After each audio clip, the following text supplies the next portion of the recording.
Hello everyone, welcome to another mini blog. আজকে ছিল কলেজের লাস্ট এক্সাম। আজকে টেনশন হচ্ছিল না এক্সামের জন্য, আজকে আনন্দ হচ্ছিল কারণ এক্সামটা আজকে শেষ হয়ে যাবে। আগের দিন ট্রেন মিস হয়েছিল, ওই জন্য আজকে অনেক আগেই স্টেশনে চলে এসে আগের দিন এই ট্রেনটাতেই দাঁড়িয়ে দাঁড়িয়ে কলেজে গেছি, আর আজকে একটা গোটা সিটে একা বসে কলেজে গিয়েছিলাম, মানে এরকমই হয়েছিল।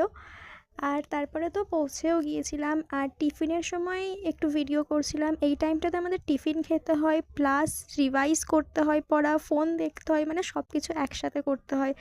ব্যাপারটা ১ ঘন্টা ব্রেকের মধ্যে সমস্ত কিছু একটা পেপার কমপ্লিট করে আবার পরের পেপার এক্সামও দিতে হয়। তারপর পরীক্ষা শেষে ট্রেনে উঠে নিজেদের বিধ্বস্ত মুখগুলো দেখছিলাম। আমাদের এবার এই বিধ্বস্ত চেহারা নিয়ে বইমেলা ঘুরতে যেতে হবে, কারণ পরের দিন বইমেলা শেষ। এতদিন এক্সামের তারপর তো বইমেলায় এসে গিয়েছিলাম, আর এখন জানি না কেন আমার এত উপন্যাস পড়তে ভালো লাগছে। আগে আমার বাড়িতে ২টোর মতন উপন্যাস পড়েছিল, আমি হাতও দিইনি, কিন্তু এখনটা করে বড্ড ভালো লাগছে।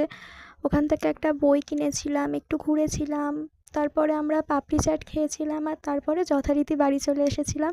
এভাবেই কাটিয়েছিলাম সেদিনের দিনটা।